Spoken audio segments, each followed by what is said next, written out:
আজকে আমরা ইংলিশের বেসিক কিছু টার্মস নিয়ে আলোচনা করব। প্রথমে আমরা ইংলিশ প্রনাউন্সিয়েশনটা একটু দেখি। ইংলিশের প্রনাউন্সিয়েশনটা এরকম করা উচিত, ING, ইংলিশ, ইংলিশ। ওকে, তিনটা সেন্টেন্স আমরা দেখতে পাচ্ছি। I read a book, I am a student, I am sad. এই সেন্টেন্সগুলো এখন একটু ব্রেক করা যাক। প্রথমে আমরা একটা সেন্টেন্স দেখি, আই রিড এ বুক। এই সেন্টেন্সটাতে আমরা যদি প্রশ্ন করি আই কি, তাহলে সাধারণত আমাদের উত্তরটা এরকম হয় যে এখানে আই হচ্ছে সাবজেক্ট, কিন্তু আসলে এটা বলা ঠিক না।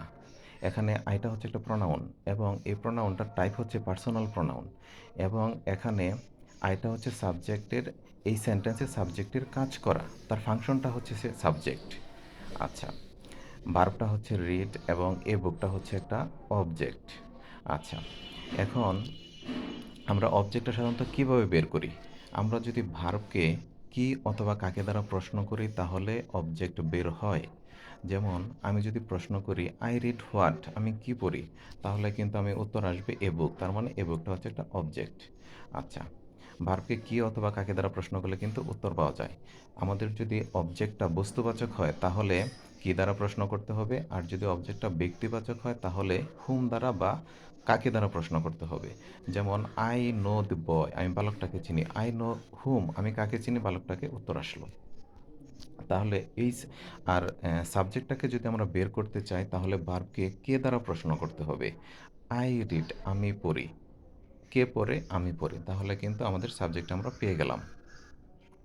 আচ্ছা, তাহলে এখান থেকে মূল জিনিস হচ্ছে যে আইটাকে বলতে হবে প্রোনাউন, এবং এই সেন্টেন্সে সাবজেক্ট হচ্ছে তার ফাংশন, ফাংশন হিসেবে সে কাজ করতেছে। আরেকটা জিনিস মনে রাখতে হবে যে সাবজেক্ট এবং অবজেক্ট টোটালি ভিন্ন, কখনো একরকম হয় না। আচ্ছা, আরেকটা মজার বিষয় হচ্ছে সাবজেক্ট এবং অবজেক্ট হিসাবে সবসময় পার্সন স্পিস হিসাবে নাউন অথবা প্রোনাউন, এই দুইটাই হবে, এর বাইরে হয় না। আচ্ছা, এখন আমরা আরেকটা সেন্টেন্স দেখি, আই এম এ স্টুডেন্ট। এই সেন্টেন্সটাতে আইটা হচ্ছে একটা প্রোনাউন এবং তার টাইপ হচ্ছে পার্সোনাল প্রোনাউন, এবং এখানে সাবজেক্ট হচ্ছে এই সেন্টেন্সে আই, মানে তার সাবজেক্ট হিসাবে সে ফাংশন কাজটা করতেছে। আচ্ছা, এমটা হচ্ছে ভার্ব এবং এ স্টুডেন্ট হচ্ছে একটা কমপ্লিমেন্ট।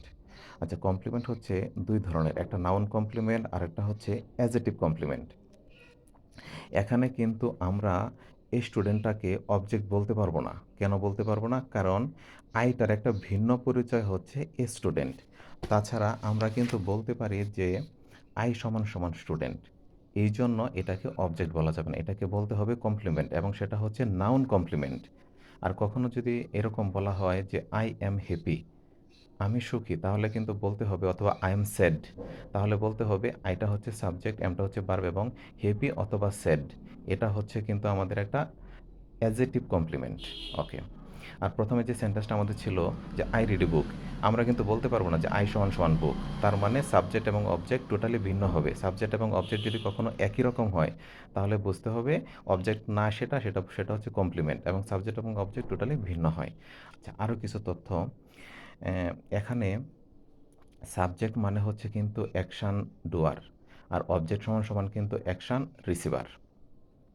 তার মানে সাবজেক্টের ডেফিনেশন যদি আমরা এরকম দিতে যাই, যে কাজ সম্পাদন করে তাকে সাবজেক্ট বলে, তাহলে কিন্তু ইনকমপ্লিট হয়ে যায়। আমাদের এরকম বলা উচিত, যে কাজ সম্পাদন করে এবং যার সম্পর্কে বাকি কোনো কিছু বলা হয় তাকেই সাবজেক্ট বলে। কারণ এরকম কিছু কিছু সেন্টেন্স থাকে যে সেন্টেন্সে কোনো কাজই হয় না, তাহলে সেটা সাবজেক্ট হয় কীভাবে হয়? যেমন দি বুক ইজ মাইন, বইটি আমার, এখানে তো কোনো কাজই হলো না, তারপরে কিন্তু সাবজেক্ট হচ্ছে দি বুক। তার মানে এরকম বলা উচিত, যে কাজ সম্পাদন করে এবং যার সম্পর্কে বাকি কোনো কিছু বলা হয় তাকেই সাবজেক্ট বলে। আর আই ইট রাইস, এখানে হচ্ছে I action doer, rice is eaten by me. আর এখানে কিন্তু এটা কিন্তু পেসিভ সেন্স, এবং পেসিভ সেন্সে যে সাবজেক্ট থাকে সেটা কিন্তু অ্যাকশন রিসিভার, কারণ সে কিন্তু অ্যাকশন রিসিভ করতেছে, অ্যাকশন করতেছে না। আর আইটা হচ্ছে হলো অ্যাকশন ডুয়ার, এটা অ্যাক্টিভ ভয়েসের ক্ষেত্রে বা অ্যাক্টিভ সেন্টেন্সের ক্ষেত্রে। আচ্ছা, আজ এই পর্যন্তই।